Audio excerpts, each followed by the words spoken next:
Heisman Trophy winners have all signed with the United States Football League. In 1983, it was Georgia's Herschel Walker.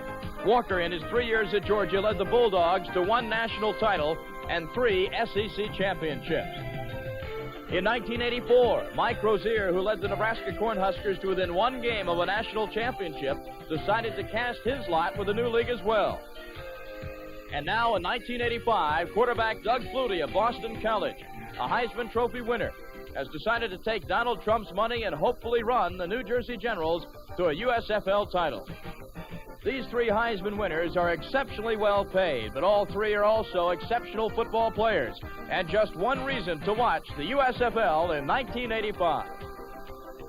Hello, everyone, and welcome to ESPN's preseason look at the United States Football League. I'm Tom Ees, and this year our show comes to you from the training camp of the USFL champions, the Baltimore Stars. And over the next 30 minutes, we'll take an in-depth look at the Stars as well as the LA Express. We'll touch on all the teams in the USFL. We'll also touch on some of the big names that could make year number 3 the most exciting yet in the United States Football League. All that and more coming your way next as its teams going into the regular season. Last year, the teams east of the Mississippi made up the Atlantic and the Southern divisions.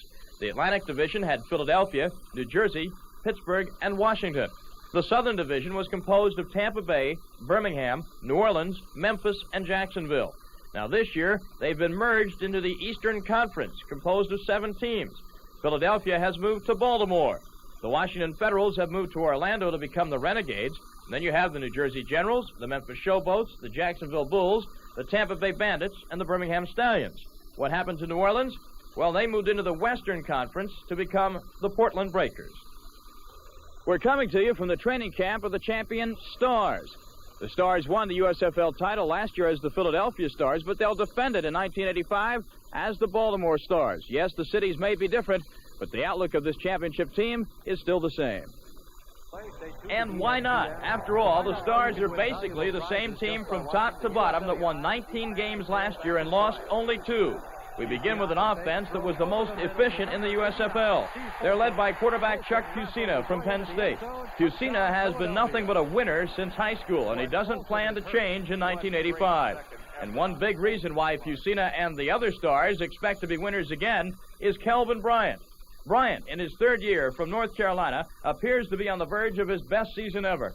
And that's saying something after a guy is coming off a year when he ran for over 1,400 yards while missing 3 games. Kelvin had a good offseason and worked hard in the offseason, got himself stronger and in good shape, and he's had his best camp. Last year, he missed a lot of time in camp with injuries, and this year he's come back and he's working hard and practicing every day and looking very well right now. I felt pretty good. I worked out during the offseason last year. And I feel, pretty good, feel healthy now, and I think I'm going to have a better season this year. Well, Kelvin's a tremendous running back. He starts out full speed and right out with a stance, and he knows where to hit the holes and how to hit them, and he just makes our job a lot easier. I said it the first year, and I said it the second year, and I'll say it this year. I'm playing with the best player in the league, and Kelvin looks as sharp as he ever has been, and it's just fun playing with him. On the other side of the line of scrimmage, the famed doghouse defense will be playing in a different doghouse this year. That's true, but they'll be just as mean. Are they still going to call you that in Baltimore, or the same personality with this bunch of guys? I think it's the same guys, and I think it's the same personality. I think, that all started 3 years ago from our opening training camp, and we were beat pretty bad by Tampa Bay and a few other teams in scrimmages, and since then we've developed quite a defense, and it's just kind of a pet name for us, and we'd like to keep it. Basically, we have the same bunch, and guys have been out here working real hard, and we're just looking forward to playing some good defense and having a real good defensive year. They've been active this camp. We've had a lot of injuries. Guys like Pete Kugler's missed some time. Antonio Gibson, our starting strong safety, who's an excellent football player, has missed some time. But overall, we should have another good defensive team. The site will be different for Jim Moore's team. Instead of the AstroTurf of Philadelphia's Veterans Stadium, it will be the natural grass of Byrd Stadium in College Park, Maryland. The move did not excite everyone at first, but now everyone is looking forward to football in the land of the crab cake. At first, I was kind of disappointed because I am from Philadelphia area. I grew up there, but, I accepted it, and it's part of my profession. I'm looking forward to it now.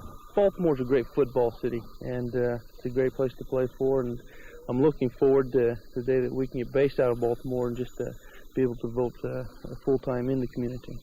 Now the common whammy of every championship team, trying to repeat. The Stars don't want to seem cocky, but they don't feel that winning another USFL title will be all that impossible. Well, I don't think that it's hard to repeat. I think every guy in this team has the kind of character and personality that it takes to just continue winning and forget about the past and worry about the future. You know, we're not a group that looks in the rearview mirror. We just want to take each game as it comes. And you know, a 5 losses in 2 years. You know, I don't see it stopping. I think that our team is really has a lot of character and we're well coached. So that's all it takes. Everybody's out to beat the champ. And I don't notice anything different on our football team. I don't notice any complacency. We've worked hard. The attitude's super. We've had a good 2 weeks of camp so far. So I don't see anything different on our team. I just think that the teams you play are a little bit more excited to play you. And I think with the level of competition equaling out a little bit in the league this year, that it's going to be tough to repeat. But I like our football team, and I think we've got a good chance to be competitive and a good chance to be in the hunt. Of course, the New Jersey Generals hope to be in the hunt as well. The Generals lost to the Stars in the playoffs last year, but are favored to make another run this year with rookie quarterback Doug Flutie leading the way. More on him later. And also running backs like Herschel Walker and Maurice Carthen. If they do their part on offense, the Generals will be able to move the ball with the best of them. The defense is a question mark, but with veterans like Bobby Leopold and Jim LeClaire, plus the addition of a defensive back like Jerry Holmes, the Generals could be stingy indeed on the defensive side of the line of scrimmage. The Tampa Bay Bandits are also a team favored to make the playoffs once again in 1985. Bandit ball will be entertaining as always, with quarterback John Reeves throwing to a variety of talented receivers. We got some good offensive threats. We got a good tight end too, Marvin Harvey, and the line has done a good job. And so we still have room for improvement, and hopefully we won't have any injuries at the end of the year this year like we did last year. The defense has improved as well, and if the Bandits can play a little more ball control this year, look out. The Birmingham Stallions look strong indeed, with the USFL's leading rusher, Joe Cribbs, returning, along with veteran quarterback Cliff Stout.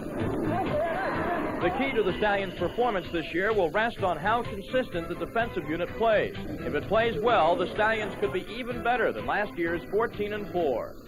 The Jacksonville Bulls will have a new quarterback, Brian Sipe, directing Coach Lindy Infante's offense this spring. And they'll also feature 2 well-known running backs in Archie Griffin and Mike Rozier. A thought that gladdens the heart of Coach Lindy Infante. Well, we're really hoping that both of those guys will give us a strong running attack, and hopefully 2 guys that can also come out of the backfield and catch the ball. Defensively, #1 draft pick Keith Millard of Washington State should bolster the Bulls' pass rush, along with Curtis Anderson obtained from Oklahoma. Now, if Jacksonville can only stay healthy. The Memphis Showboats went to great lengths to shore up their defense with the addition of #1 NFL draft picks Leonard Coleman from Vanderbilt and Mossy Cade from Texas. Former Michigan Panther John Corker also will help with the pass rush. Offensively, Coach Pepper Rogers will have former Arizona star running back Tim Spencer to call on once Spencer recovers from an ankle injury. And he'll also have former Alabama star Walter Lewis at quarterback. Former NFL quarterback Jerry Goldstein will lead the Orlando Renegades into action. The Gades are happy to be in Orlando, having moved down the coast from Washington, and Coach Lee Corso is always happy as long as he's coaching. I'm talking about when you get down to it, coaching's not a job, it's a privilege. The Renegades also have an